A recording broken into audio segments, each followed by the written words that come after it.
Irmãos e irmãs, a Semana Santa traz à tona na liturgia da igreja o drama espiritual e o drama emocional que cercou toda a vida de Jesus e dos seus discípulos naquela Semana Santa.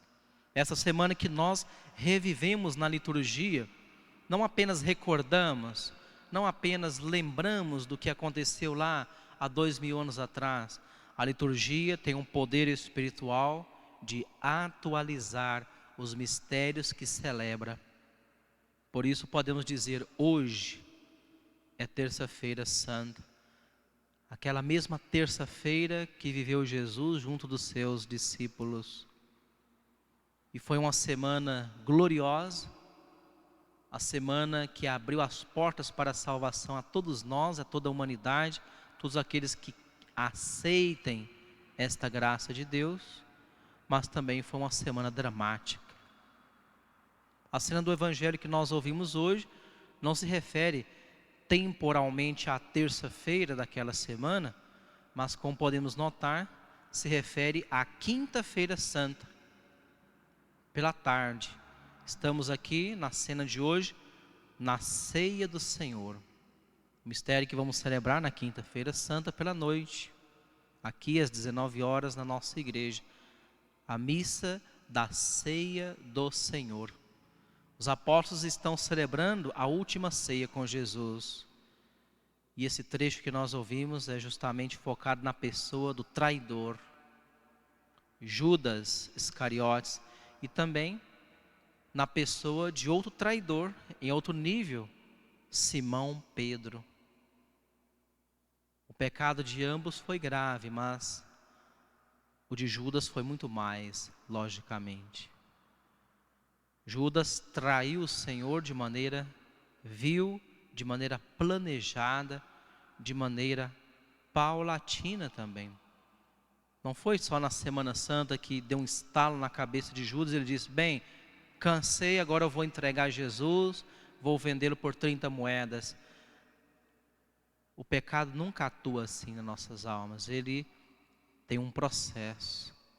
Ele vai entrando pouco a pouco na nossa vida, pouco a pouco vai tomando forma, vai ganhando força na nossa alma, até nos prostrar totalmente e a nos tornar pessoas desprezíveis, como acabou sendo Judas. Ele foi chamado por Jesus para ser apóstolo. Foi testemunha da pregação do Senhor, dos seus milagres, e no início foi um homem bom. Um homem como os demais discípulos que queriam ser santos, que queriam seguir o Mestre de verdade, mas com o passar do tempo ele foi esfriando na sua fé. E foi deixando a traição de Satanás entrar pouco a pouco na sua alma.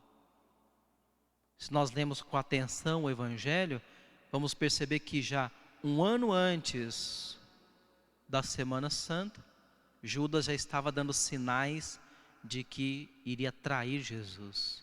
Estava se afastando da fé.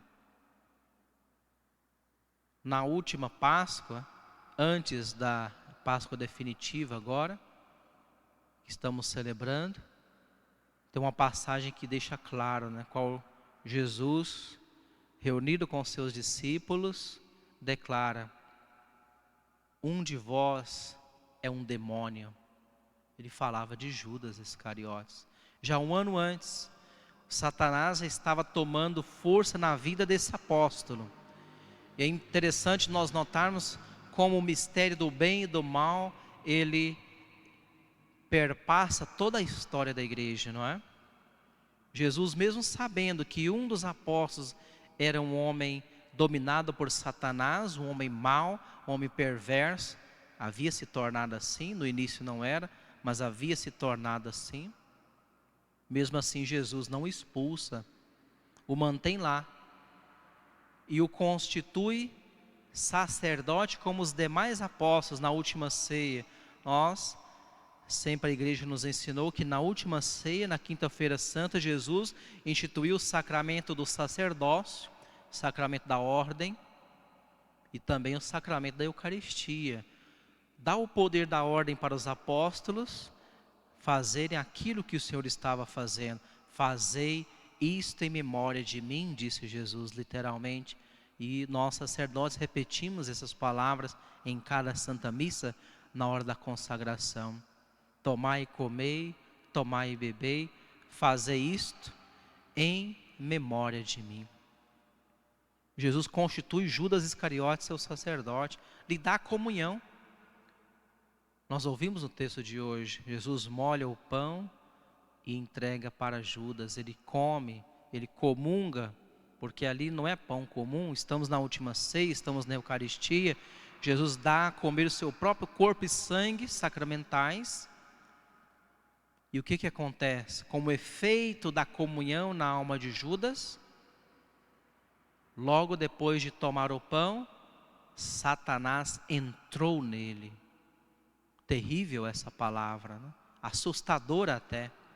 Satanás entra na alma de Judas definitivamente, porque mesmo tendo recebido a santa comunhão, já estava decidido a trair o Senhor.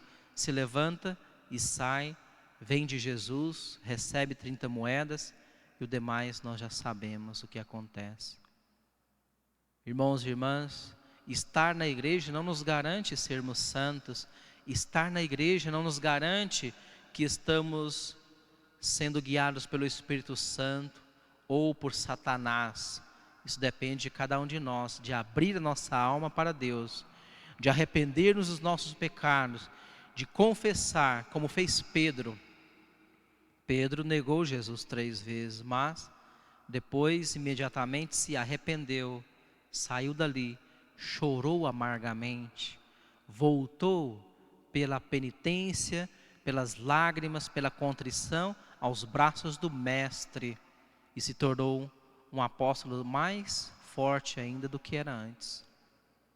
Que nós façamos também a experiência de Pedro, mesmo sendo pecadores, nos arrependamos e voltemos para Deus, e não que Deus nos livre de fazer a experiência de Judas Iscariotes, de entrar no pecado, deixar o pecado tomar conta da nossa alma e nos deixar dominar por Satanás. Que não sejamos traidores, pecadores sim, mas não traidores do nosso Mestre.